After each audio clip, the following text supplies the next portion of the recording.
Okay, ચાલો મિત્રો, વિદ્યુત વાળા પાઠમાં એક છેલ્લો ટોપિક આપણો બાકી હતો. બસ આજે એની ચર્ચા આપણે કરીશું. અવરોધકોના તંત્રોના અવરોધ. અવરોધકોના તંત્રનો પણ અવરોધ હોય છે. તો જ્યારે આપણે અવરોધોને જોડવાના આવે, બલ્બ એક અવરોધ છે, ઘરમાં પંખો લગાવ્યો છે કે અવરોધ છે, એમાં પણ અવરોધ છે, રેઝિસ્ટન્સ પણ હોય છે. તો એ જે લગાવેલું છે તે અવરોધ છે.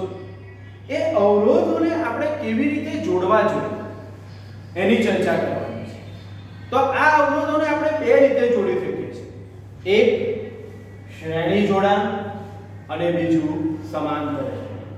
શ્રેણી જોડાણને ઇંગ્લિશમાં સિરીઝ એવું કહેવામાં આવે છે અને સમાંતર જોડાણ હોય તો પેરેલલ, એ પ્રમાણે છે. તો આપણે આજે અવરોધકોના તંત્રનો અવરોધ ભણવાના છે. એના સૌથી પહેલા યાદ રાખીએ, અવરોધકોના તંત્રના અવરોધના બે પ્રકાર. કયા કયા બે પ્રકાર? એક શ્રેણી જોડાણ, બીજું સમાંતર જોડાણ. બધું એક સાથે આપણે ભણવાનું છે. કેવી રીતે છે આના ઉપરથી આપણે શ્રેણી જોડાણ અને સમાંતર જોડાણના લાક્ષણિકતાઓ પણ જોવાની છે અને એના તફાવત વિશે પણ ચર્ચા કરવાની છે. તમે જોડે જ જોઈ શકો છો કેવી રીતે થાય છે તે. બરાબર છે? સમજજો ધ્યાનથી. તો શરૂઆત કરીએ શ્રેણી જોડાણ અને સમાંતર જોડાણ. સૌથી પહેલું જે ભણવાનું છે તે છે શ્રેણી જોડાણ. શું કહે છે જોજો. આ આકૃતિમાં ધ્યાન આપજો જોડે જોડે તો ખ્યાલ આવે. જો બે કે તેથી વધુ અવરોધોને, આ અવરોધો છે R1 R2 અને R3, એ મારા અવરોધો છે. બે કે તેથી વધુ અવરોધોને ક્રમશઃ એક લાઈનમાં એવી રીતે જોડવામાં આવે કે જેથી એકના છેડા સાથે બીજાનો છેડો, આનો છેડા સાથે બીજાનો છેડો સાથે ત્રીજાનો છેડો અને તેની સાથે વિદ્યુત ઉદ્ગમ, આ બંનેનો છેડો અહીંયા આગળ કઈ આવે છે છેવટે? પહેલો અવરોધ, એનો છેડો આમ જોવા જઈએ તો વિદ્યુત ઉદ્ગમ એટલે બેટરી. આ પહેલો છેડો આના છેડા જોડે, બીજો અવરોધનો છેડો, ત્રીજા અવરોધનો છેડો અને એનો છેડો છેવટે કઈ આવ્યો? વિદ્યુત ઉદ્ગમ સાથે, ક્રમશઃ વિદ્યુત ઉદ્ગમ સાથે જોડાયો તો બંધ માર્ગ રચાય છે. તો તેને એકબીજા સાથે શ્રેણીમાં જોડેલા છે તેવું કહેવાય. સિરીઝ કેવા જોડેલા હોય છે? શ્રેણીમાં જોડેલા છે એવું કહેવાય. બરાબર છે? ફરી એક વખત વ્યાખ્યા બેટા જો બે કે તેથી વધુ અવરોધોને ક્રમશઃ એવી રીતે જોડવામાં આવે કે જેથી એકના છેડા સાથે બીજાનો છેડો અને તેની સાથે વિદ્યુત ઉદ્ગમ જોડી બંધ માર્ગ રચાય તો તેઓ એકબીજા સાથે શ્રેણીમાં જોડાયેલા છે તેમ કહેવાય. આ જોડાણ આખું શું છે? શ્રેણી જોડાણ. હવે શ્રેણી જોડાણ પરથી આપણે સમતુલ્ય અવરોધ સમજવાનો છે. સમજો. આકૃતિમાં દર્શાવ્યા મુજબ ત્રણ અવરોધો કે જેમના અવરોધો R1 R2 અને R3 છે. જો A અને B વચ્ચે દેખાય છે તમને? R1 R2 અને R3 તેની વચ્ચે છે. A અને B વચ્ચે તેમને શ્રેણીમાં જોડ્યા છે. શ્રેણીમાં જોડેલા છે એકબીજા સાથે એકબીજાનો છેડો. ત્રણેય અવરોધોમાંથી I જેટલો સમાન વિદ્યુત પ્રવાહ વહે છે. વિદ્યુત પ્રવાહનું વહન અહીંયાથી ચાલુ થઈને અહીંયા સુધી આવે છે. તો જેટલો પ્રવાહ આમાંથી વહેશે એટલો જ આમાંથી અને એટલો જ આમાંથી. બરાબર છે? વહે છે. પરંતુ વોલ્ટેજ V અવરોધના બે છેડા વચ્ચે વહેંચાઈ જાય છે. વોલ્ટેજ શું થાય છે? વહેંચાઈ જાય છે. એટલે આનો અર્થ સમજો. વોલ્ટેજ વહેંચાઈ જાય છે એનો અર્થ શું? એટલે કે જો મેં અવરોધની જગ્યાએ 100 વોલ્ટનો બલ્બ જોડ્યો હોય અને અહીંયાથી બેટરીમાંથી 100 વોલ્ટ જતો હોય તો આ પૂર્ણ પ્રકાશથી નથી પ્રકાશતા. આ ત્રણેયને કેટલું મળે છે તો અડધું એટલે કે 3 ભાગમાં વહેંચાઈ જાય છે. અહીંયાથી 120 નો વોલ્ટ વાળી બેટરીમાંથી 120 જેટલો એમ્પિયર જેટલો વિદ્યુત પ્રવાહ વહે તો આ ત્રણેયને 40 40 અને 40 જ મળે છે. એટલે પૂર્ણ પ્રકાશથી એ લોકો પ્રકાશિત કરી શકતા નથી. 120 એમ્પિયર જેટલો વિદ્યુત પ્રવાહ વહેતો હોય તો મળે કેટલું 40 40 અને 40. એ જ વસ્તુ કહે છે. જોજો ત્રણેય અવરોધોમાંથી I જેટલો સમાન વિદ્યુત પ્રવાહ વહે છે, પરંતુ વોલ્ટેજ V દરેક અવરોધના બે છેડા વચ્ચે વહેંચાઈ જાય છે. જો R1 R2 અને R3 પર વિદ્યુત સ્થિતિમાનનો તફાવત એટલે R1 પર વિદ્યુત સ્થિતિમાનનો તફાવત V1, R2 પર V2 અને R3 પર V3 જેટલો હોય તો total V equals to V1 V2 V3. અહીંયા સુધી એક વખત ફરીથી આકૃતિમાં દર્શાવ્યા મુજબ ત્રણ અવરોધો R1 R2 અને R3 ને એમના અવરોધો છે. જો A અને B વચ્ચે તેમને શ્રેણીમાં જોડેલા હોય તો ત્રણેય અવરોધોમાંથી વહેતો વિદ્યુત પ્રવાહ I જેટલો સમાન વિદ્યુત પ્રવાહ વહે, પરંતુ વોલ્ટેજ V વિદ્યુત પ્રવાહ સમાન વહે પરંતુ વોલ્ટેજ જે છે તે શું થઈ જાય છે? વહેંચાઈ જાય છે. દરેક અવરોધોના બે છેડા વચ્ચે વહેંચાઈ જાય છે. જો R1 R2 અને R3 પર વિદ્યુત સ્થિતિમાનનો તફાવત અનુક્રમે V1 V2 અને V3 હોય તો V V1 V2 V3. ત્રણ અવરોધો R1 R2 અને R3 ને એક જ અવરોધ R ગણી લઈએ.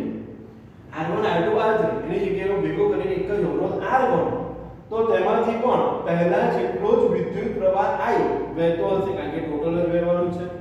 આ શ્રેણીમાં જોડાણનો સમતુલ્ય અવરોધ કહેવાય. બરાબર છે. ત્રણ અવરોધોને મેં R1 R2 R3 ને એક R ગણી લીધું, તેમાંથી વહેતો વિદ્યુત પ્રવાહ તો કેટલો થશે? I જેટલો જ થશે. બરાબર છે. તો આ શ્રેણીના જોડાણનો સમતુલ્ય અવરોધ કહેવાય છે. તો ઓહમના નિયમ પૂછો. એક વખત દરેક જણ ઓહમનો નિયમ વાંચો. શું હતું? ઓહમનો નિયમ યાદ કરો, વાંચો આગળ. બલ્બમાંથી વહેતા વિદ્યુત પ્રવાહ એની પર લાગુ પાડેલા વિદ્યુત સ્થિતિમાનના તફાવતના સમપ્રમાણમાં અને તેમાંથી વહેતા વિદ્યુત પ્રવાહના વર્ગના સમપ્રમાણમાં હોય છે. R અને V equals to IR. V equals to IR. પરંતુ V એટલે શું? તો ભાઈ અહીંયા આપણે કહ્યું V1 V2 V3. V equals to IR. ઓહમના નિયમ પ્રમાણે આપણે લખીશું. સોરી,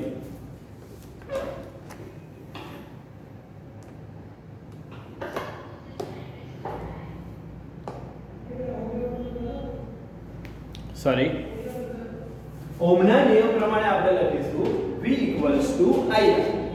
પરંતુ V equals to V1 V2 V3.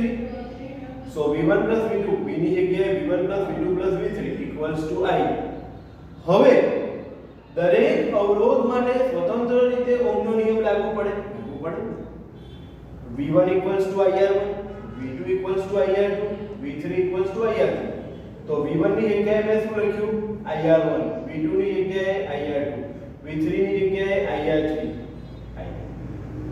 I common નીકળી ગયું, બધામાંથી I નીકળી ગયું, તો R equals to R1 R2 R3. તો કુલ અવરોધનું મૂલ્ય અહીંયા આગળ ખૂબ જ વધી ગયું. માની લો કે આનો અવરોધ 5, આનો અવરોધ 10 અને આનો અવરોધ 15. 5, 10 અને 15. તો જ્યારે એ શ્રેણી જોડાણમાં હોય તો R equals to 5 plus 10 plus 15 એટલે 15 ને 10 25 ને 5 30. કુલ અવરોધનું મૂલ્ય કેટલું બધું વધી ગયું. અને આપણે જાણીએ છીએ જેટલો અવરોધ વધારે વિદ્યુત પ્રવાહનું વહન એટલું ઓછું થાય છે. અવરોધ વધારે તો વિદ્યુત પ્રવાહનું વહન એટલે વોલ્ટેજ ઓછો મળે છે. તો અહીંયા મોટામાં મોટો અવરોધ કેટલો છે 15, એનાથી પણ કુલ અવરોધ શું થઈ ગયો વધી ગયો. જો લખે છે આમ શ્રેણી જોડાણમાં સમતુલ્ય અવરોધનું મૂલ્ય મોટામાં મોટા અવરોધ કરતાં પણ કેવું થઈ જાય છે, જે આમ જોવા જઈએ તો યોગ્ય કહેવાય નહીં. આટલો બધો અવરોધ વધી જાય તો એ વોલ્ટેજ પૂરેપૂરા મળતા. ઓકે, ખ્યાલ આવે આખું બરાબર છે. આ અગત્યનું ધ્યાન આપજો.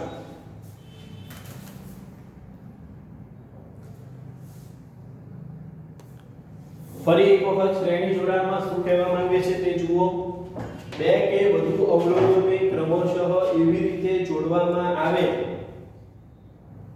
કે જેથી એકના છેડા સાથે બીજાનો છેડો અને છેવટે તેની સાથે વિદ્યુત ઉદ્ગમ એટલે કે બેટરી જોડી બંધ માર્ગ રચાય તો તેઓ એકબીજા સાથે શ્રેણી જોડાણમાં જોડાયેલા છે તેમ કહેવાય. અવરોધો R1 R2 અને R3 હોય છે. V1 V2 અને V3 ગણીએ તો V V1 V2 V3. ત્રણ અવરોધો R1 R2 અને R3 ને એક જ અવરોધ R ગણીએ તો તેમાંથી પણ પહેલા જેટલો જ વિદ્યુત પ્રવાહ I હોય તો આને આ શ્રેણી જોડાણનો સમતુલ્ય અવરોધ કહેવાય. ઓહમનો નિયમ શું કહે છે? ઓહમના નિયમ પ્રમાણે V IR. પરંતુ V બરાબર શું? તો V1 V2 V3. આગળ કર્યું તો V1 V2 V3 બરાબર અહીંયા દરેક માટે ગણીએ તો V1 IR1, V2 IR2, V3 IR3. I common R R1 R2 clear. આનો જ ઉપયોગ આપણે સમાંતર જોડાણમાં કરવાનો છે. Parallel connection R2 series connection. જો સમાંતર જો બે કે તેથી વધુ અવરોધોને એક વિદ્યુત ઉદ્ગમ, આ બી બેટરી છે ને, એક વિદ્યુત ઉદ્ગમ ને બે બિંદુઓ વચ્ચે જોડવામાં આવે. જોજો બે કે તેથી વધુ અવરોધો આ બે છેડા વચ્ચે જોડીશું. જ્યારે અહીંયા શું હતું, આ બે ની વચ્ચે મારે ત્રણ જોડવાના હતા. અહીંયા બી ત્રણ જ જોડ્યા પણ કેવા જોડ્યા છે? શ્રેણીમાં નથી, એકબીજાને શું છે? સમાંતર જોડવામાં આવે તો તેઓ એકબીજા સાથે સમાંતરમાં જોડાયેલા છે તેમ કહેવાય. વ્યાખ્યા એક વખત ફરીથી બેટા. જો બે કે તેથી વધુ અવરોધોને એક વિદ્યુત ઉદ્ગમ અને એક વિદ્યુત ઉદ્ગમને, બે કે તેથી વધુ અવરોધોને અને એક વિદ્યુત ઉદ્ગમને બે બિંદુઓ વચ્ચે જોડવામાં આવે તો તેઓ એકબીજા સાથે કેવા જોડાયેલા છે? સમાંતર જોડાયેલા છે તેમ કહેવાય. સમાંતર જોડાણમાં વિદ્યુત પ્રવાહને વહેવા માટે એક કરતા વધુ માર્ગો ઉપલબ્ધ છે. અહીંયા એક જ માર્ગે વહન કરવું પડતું હતું. હવે વિદ્યુત પ્રવાહ R1 માંથી R2 માંથી કે R3 માંથી વહી શકે છે. ઓકે. તથા દરેક અવરોધના બે છેડા વચ્ચે વિદ્યુત સ્થિતિમાનનો તફાવત સમાન હોય છે. વિદ્યુત સ્થિતિમાનનો તફાવત તો અહીંયા પણ કેવો રહેવાનો છે? સમાન જ. અને તે સામાન્ય બિંદુઓ વચ્ચેના વિદ્યુત સ્થિતિમાનના તફાવત જેટલો જ હોય છે. અને આ બે વચ્ચે વહેતો વિદ્યુત પ્રવાહ, વિદ્યુત સ્થિતિમાનનો જે તફાવત હોય તે જ આ ત્રણેયમાં હોય. અહીંયા એવું નથી.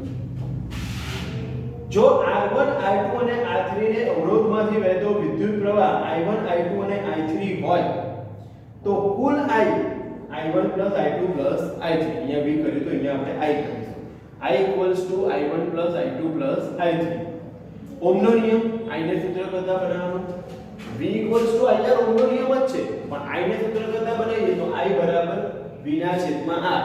એટલે I1 બરાબર V ના છેદમાં R1, I2 બરાબર V ના છેદમાં R2, I3 બરાબર V ના છેદમાં R3. I I1 ની જગ્યાએ આપણે શું લખ્યું જુઓ? V ના છેદમાં R1, I2 ની જગ્યાએ V ના છેદમાં R2, I3 ની જગ્યાએ V ના છેદમાં R3.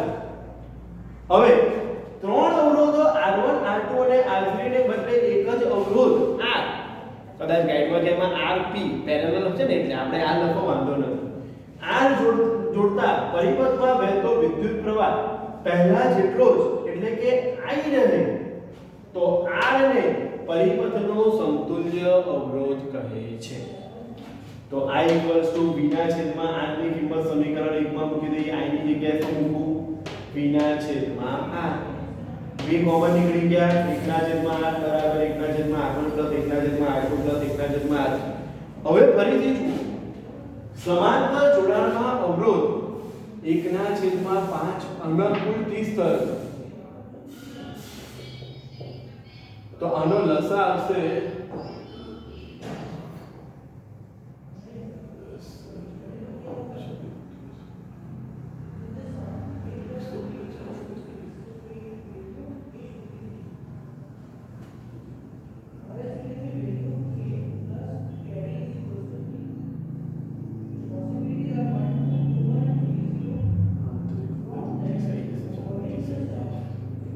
તો 6 વડે ગુણવા પડે એટલે 6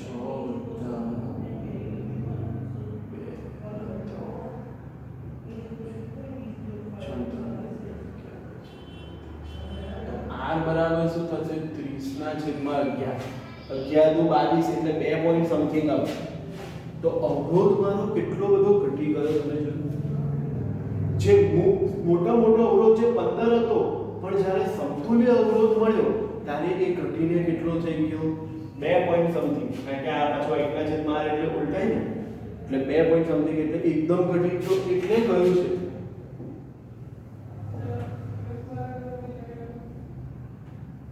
એટલે નીચે કહ્યું છે આમ આનું મૂલ્ય સમાંતર જોડેલા નાનામાં નાના અવરોધ કરતા પણ કેવું થાય છે?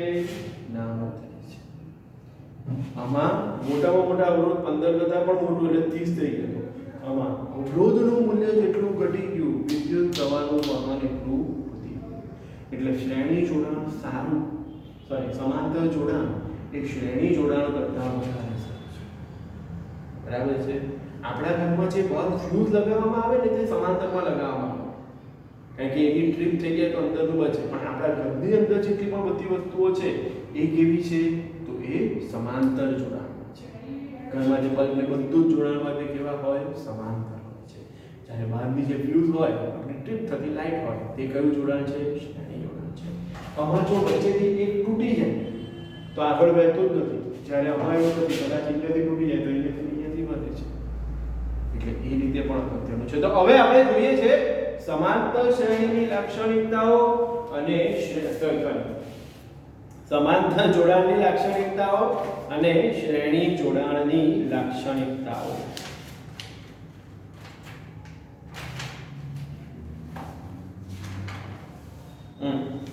સૌથી પહેલા અવરોધોના શ્રેણી જોડાણની લાક્ષણિકતા. દરેક અવરોધમાંથી વહેતો વિદ્યુત પ્રવાહ સમાન છે અને પરિપથમાં કુલ પ્રવાહ જેટલો હોય છે. શ્રેણી જોડાણમાં જોડાણના બે છેડાઓ વચ્ચે વિદ્યુત સ્થિતિમાનનો તફાવત દરેક અવરોધના બે છેડા વચ્ચેના વિદ્યુત સ્થિતિમાનના તફાવતના સરવાળા જેટલો છે. V = V1 + V2 + V3. જ્યારે પેલામાં વિદ્યુત પ્રવાહોના સરવાળા જેટલો છે. I = I1 + I2 + I3. શ્રેણી જોડાણના સમતુલ્ય અવરોધનું મૂલ્ય શ્રેણીમાં અવરોધના મૂલ્યના સરવાળા જેટલું હોય. તેથી સમતુલ્ય અવરોધ શ્રેણી જોડાણના મોટામાં મોટા અવરોધ કરતાં પણ શું થાય છે? વધી જાય છે. દરેક અવરોધના બે છેડા વચ્ચે વિદ્યુત સ્થિતિમાનનો તફાવત આનુષંગિક અવરોધોના સમપ્રમાણમાં, એટલે કેટલો અવરોધ છે એના જેટલું જ હોય છે વિદ્યુત પ્રવાહનું વહન. તો આ હતું શ્રેણી જોડાણની લાક્ષણિકતા. હવે છે સમાંતર જોડાણની લાક્ષણિકતા. સમાંતર જોડાણના દરેક અવરોધના બે છેડા વચ્ચે વિદ્યુત સ્થિતિમાનનો તફાવત સમાન હોય છે અને સંયોજનને લાગુ પાડેલા વિદ્યુત સ્થિતિમાનના તફાવત જેટલો હોય. આમાં પણ એનો છેલ્લો જે પોઈન્ટ લીધો છે, વહેતો વિદ્યુત પ્રવાહ. પહેલામાં શું હતું? વિદ્યુત સ્થિતિમાનનો તફાવત. જ્યારે આમાં શું છે? વિદ્યુત પ્રવાહ. વહેતો વિદ્યુત પ્રવાહ અવરોધોમાંથી વહેતા આનુષંગિક વિદ્યુત પ્રવાહના સરવાળા જેટલો હોય છે. સમાંતર જોડાણના સમતુલ્ય અવરોધોના વ્યસ્ત 1/R = 1/R1 + 1/R2 + 1/R3 વ્યસ્ત સમાંતર જોડેલા અવરોધોના વ્યસ્તોના સરવાળા જેટલો છે. તેથી સમતુલ્ય અવરોધોના જોડાણમાં નાનામાં નાના અવરોધ કરતાં પણ કેવો હોય છે? નાનો. અવરોધ જેટલો નાનો, વિદ્યુત પ્રવાહનું વહન એટલું વધુ.